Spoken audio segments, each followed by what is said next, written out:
Hey guys, this is Sid here, day 3 of London competitions. Right now today is London Spirits competition, and I have here Mary. She's one of the leading bartenders from London, and we're going to chat about how she evaluates spirits. So if you're a producer, if you're an entrant, I think this would be a good episode for you to understand how judges at London competitions review your products. Thanks for joining me here. Thank you very much. Mary, why don't you please give a little context about your journey and what you've been doing and what kind of places you worked at? So I moved in London in 2012. I was working as a bartender at the Duke's Bar, and nice. I've been there for several years, about 7, 8 years. Wow. And then I moved in and I worked at the Hyatt, the Churchill. So yes, that was my journey. I was working in Italy like for 15 years prior to that, still in hotel bar. So that's my background basically. Nice. So wine, spirits. I think Duke's Bar is considered to be the classic Manhattan drinks, right? Or I think Martini. Martini, that's the one. Who was the guru there? I think Alessandro. And Alessandro Palazzi. True. Prior to that, there was Salvatore Calabrese as well. Oh, he was from there as well? He was there wow, as well. Legends, huh? Yes, absolutely. It's a legend bar. It's amazing. Nice, and so good to be around those people. Absolutely, and especially it was really good to work there because many producers, before launching them spirits, were coming there to let us taste the spirits and to get that perfection notes at the end just before the launching. So I think for any spirit brand, it would be a prestige thing to be placed in that bar. Absolutely. Great. Let's go on, judging. So London Spirits competition, as you know, evaluates by quality, value, and package. So first, we bring the blind tasting products to you, right? So we bring spirits, and we'll take an example of, let's say, gin.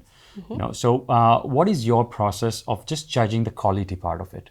So the quality part is based on what's the product that I'm going to taste. So it is a gin, so it is a category. It needs to have those certain kind of, characteristic. Does it have juniper? It is enough citrus. It is pleasant. Will it be good for a cocktail? Will it be good on its own?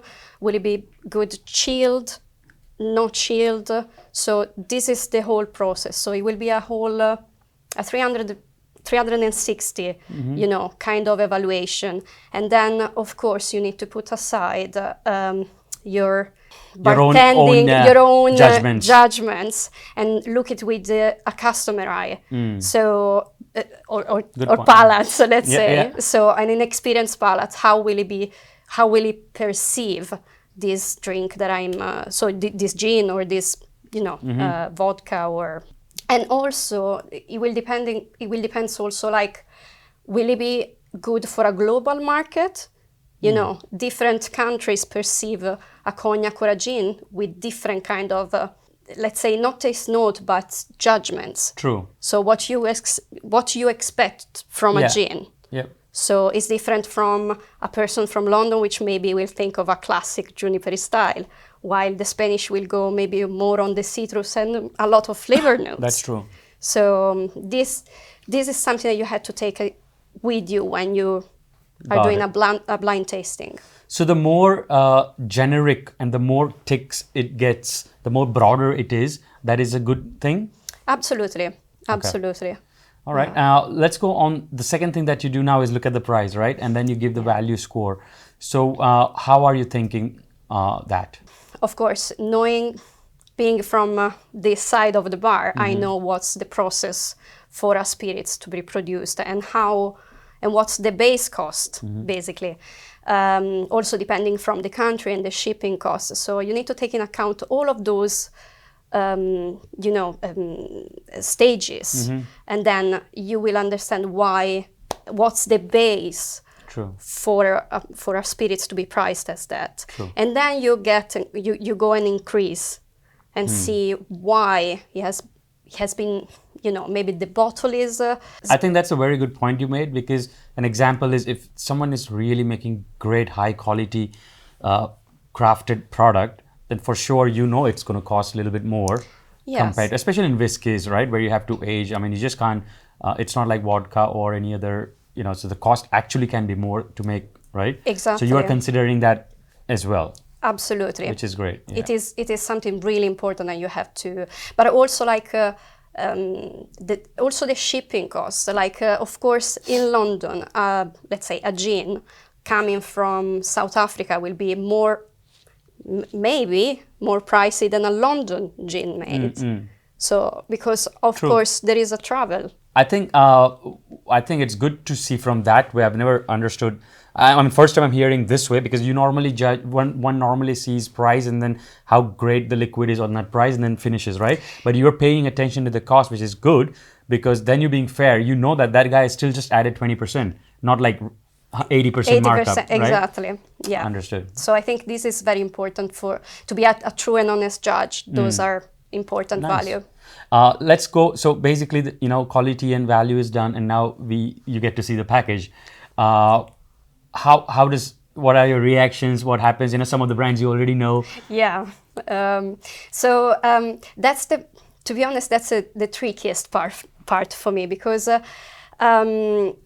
being a bartender for so many years, you are used to get the most comfortable bottles to work with the whole day, because these hands after 10 years shift 10 hours shift get tired.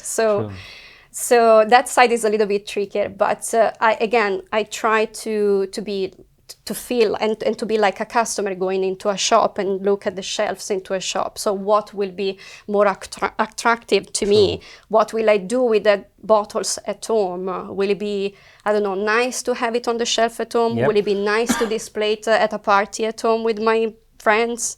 Good point. So this is what I think it's great that you say that you're imagining different settings.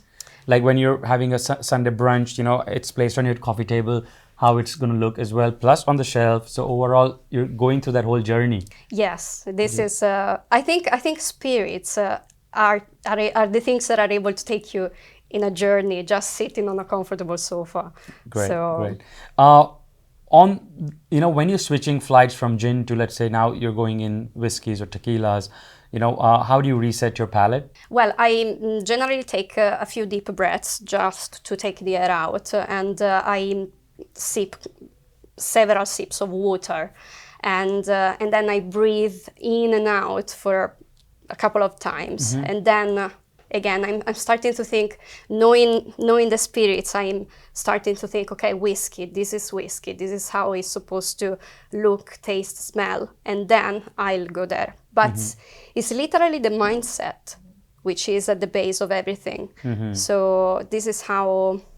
Anything else that you think we could add? Anything you want to add personally? What you're working on? Any personal projects or anything? I just love the London Spirits competition. I think is so great for customer, for bartenders. It gives a lot of a community, let's say, year by year. So well done.